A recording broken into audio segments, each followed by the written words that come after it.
Well, it's a beautiful day outside. We're in the studio. We've got the milling machine behind me. Now, that's a 4-axis milling machine, but I just basically have it set up for 3-axis. It's all dialed in. I don't really change it. If I gotta do 4 or 5-axis, that machine over there. Okay, and that's a Formlabs 2, I think it was, 1 Plus. Retrofitted 1 Plus when they still service these ones here. Works great. I haven't used it in a while. Okay, so a lot of you ask me, where does the original come from? Well, in some cases it's a CAD file, computer aided design. Okay, so this is a belt buckle, and each of these lines is called a vector.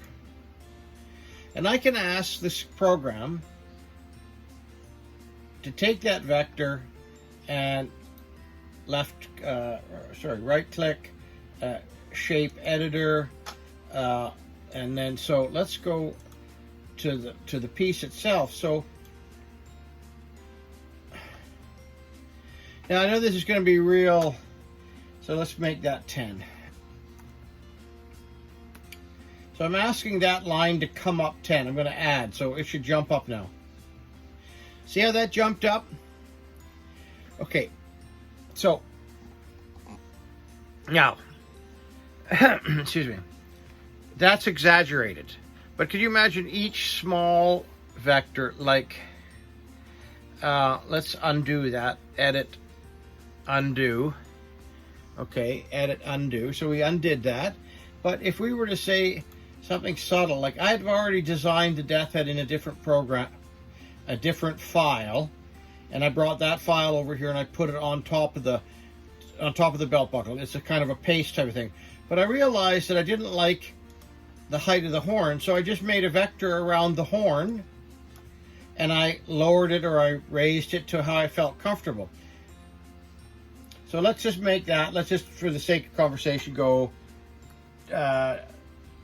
2. So add. So that's the horn right there. Watch it jump up now. So you see how that jumped up? But you could do that more subtly, and like the letters were put there, like the buckle was plain before that. Then I put all the background on it. Then I put the writing on it. Then I dropped the death head on there. And then I blended it all together. So let's edit, undo. Okay, and then close that, and then we'll go back to the... Now, once you have the 3D part that you made up and you like, you pick the outside vector. Let's put the color back, okay? It's nice working on this side here because you could tell your depths by the color and stuff like that, so it's cool. But so I picked this outside vector now, and so then I go back to this file here and I'll center it to where I'm happy with it. How about this one here, actually? Okay. Now, you see this little blue, green, and red icon in the center? Well, that tells me where I'm working from. I could change that if I wanted to, but that's more complicated. I'm working from the center. I want that. And I'm working from the bottom, right there. So I know, so for later, when I set up the machine, the CNC machine, it knows that's its starting point. Okay, so let's go to toolpaths. Toolpaths, where's toolpaths? No, let's go here. Where am I going? Right there. So I've already made the toolpath. It generates it very quickly, but that's the toolpath. So this program then understands each spot.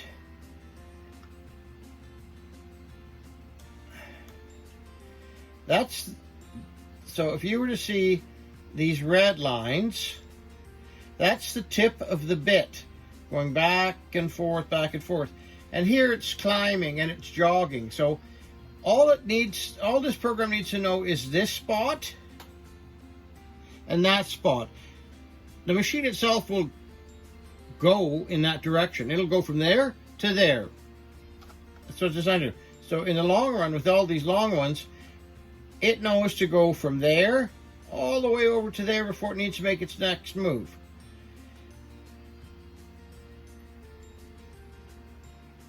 Okay, I hope that's a little bit more in-depth, comprehensive about how that happens. So then I save, that red file as an MMG file. I have no idea what that stands for, but that's what it is, an MMG. You can't try to know everything about all this stuff here. You need to know how to get from point A to point D. You don't need to know how to name all the things on the way. Put that file on here, and then I take that and I load it into that computer up there, and then that's Mach 3 running. He pays for a license, and it's called New Solution CNC Mach 3. But anybody that does any milling understands the Mach 3 software. Okay.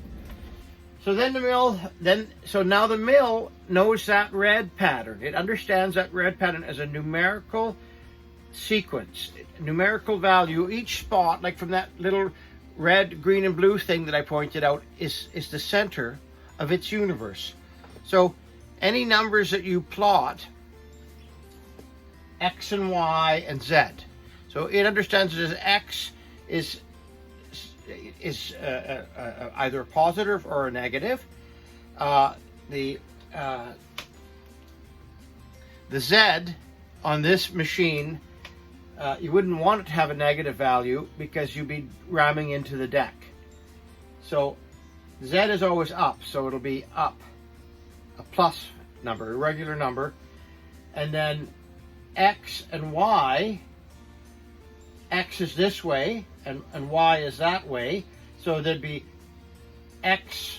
So if it comes over this way, it goes Y minus 33, because it's coming over 33 millimeters, and then it'll work its way up to the positive side, but back and forth.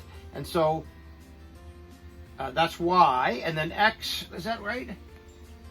Yeah, that's Y, and then X again for each of those numbers. So you see how it can plot them. It can see where they are. It understands that. And so this bit understands where that little that colorful little triangle was, the green, blue, and red. And it says, okay, I know that red pattern, the one I showed you where it goes back and forth, I understand that, and it goes back and forth, back and forth. And so eventually, that belt buckle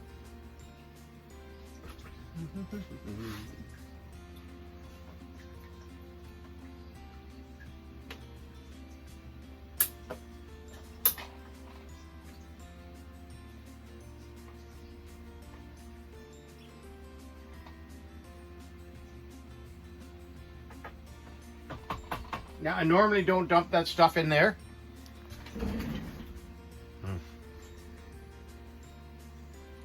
Okay, what I'll do, okay, I just wanted to show you that it's there, and look at, and you could see the back here. And that deck is, that I set that bit up so precisely to this deck.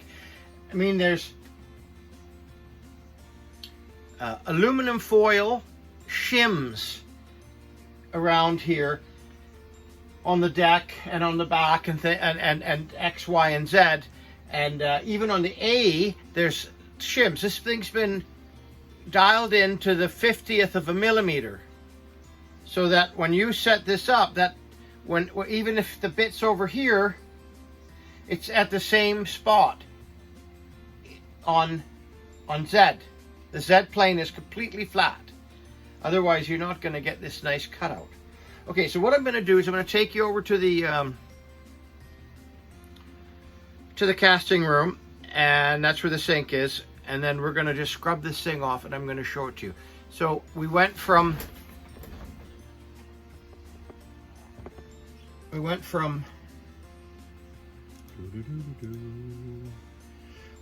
this bit on here, And you've seen how I raise and lower things, and you have to be artistic about it. And some of this artwork here is done in 2 programs, but I'm not going to explain all that tonight. But I'm just trying to give you the idea of what's going on. And then also making sure, like for casting, that this edge wasn't so close to that edge that it'd be like an easy to break off thing in your investment. So years of planning. The taper on the background, so it's not straight up and down, it's actually a little bit of an angle, so that it lends more strength to the investment. Right? It's just not, oh, it's really kind of one of my pet peeves is anybody can buy these programs. Not anybody can understand the complexity of designing something and then going through all of the steps required. Even though you might not be able to name all the steps or the parts in the steps, you know how to get from A, B, C, D, E, all the way so that I have a wax here. This is a very usable wax now. It's a one-off, and let's get this thing scrubbed, okay, you guys? Okay.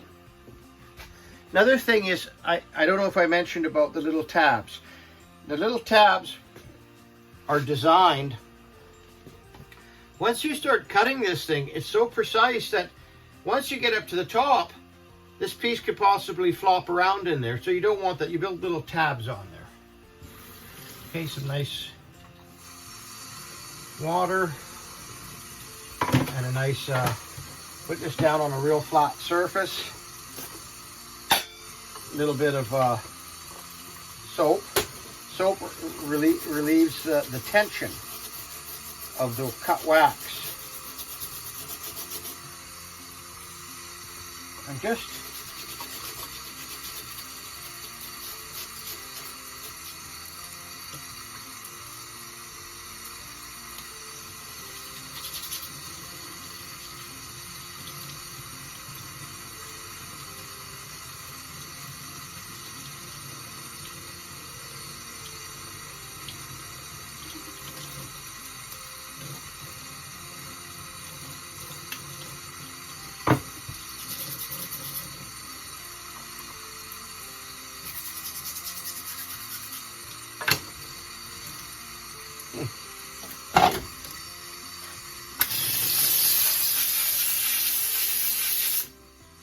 now don't use the steam right up on it, on any wax, because it'll just ruin it.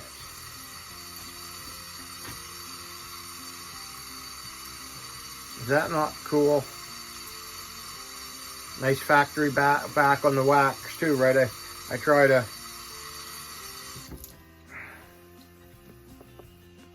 Okay, so you saw, or I've tried to give you the lowdown on how you get from a designed piece or a thought of, you think of a piece and you make the belt buckle. Well, okay, that's easy to say, but how do you make a belt buckle? Well, that's a lot of work. Like when I have to sit down and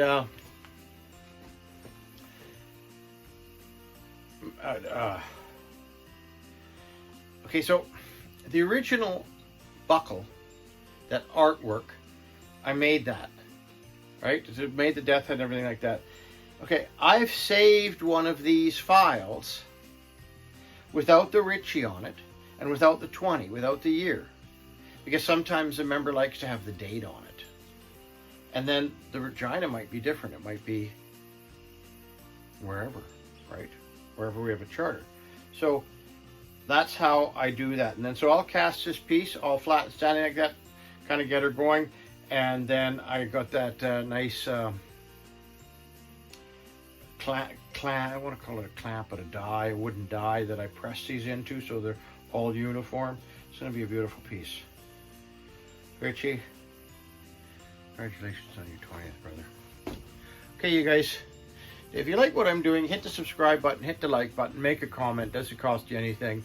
I didn't do anything about farm animals or nothing like that. Maybe I'll just turn it around, and if we look out the window, right? If you look out the window, there's my old boy Ryder right there. Ooh, he's eating. And Hazel's over there too. It was a nice afternoon. Let's see if we get it. Oh, there we go. Okay, you guys. Be kind to your farm animals if you got them. Take your pets for a walk. Enjoy your Saturday night. Okay, with a little bit of time and a few tools, my X-Acto knife usually works the best. Just kind of put a half an hour into the wax. Just because it looked great doesn't mean it's not perfect. Sometimes you gotta get in there and make the wings shiny and kind of clean it up. But it turned out beautiful. So that's how you get from dreaming up a wax to CADing, computer aided design, milling it, and there you go.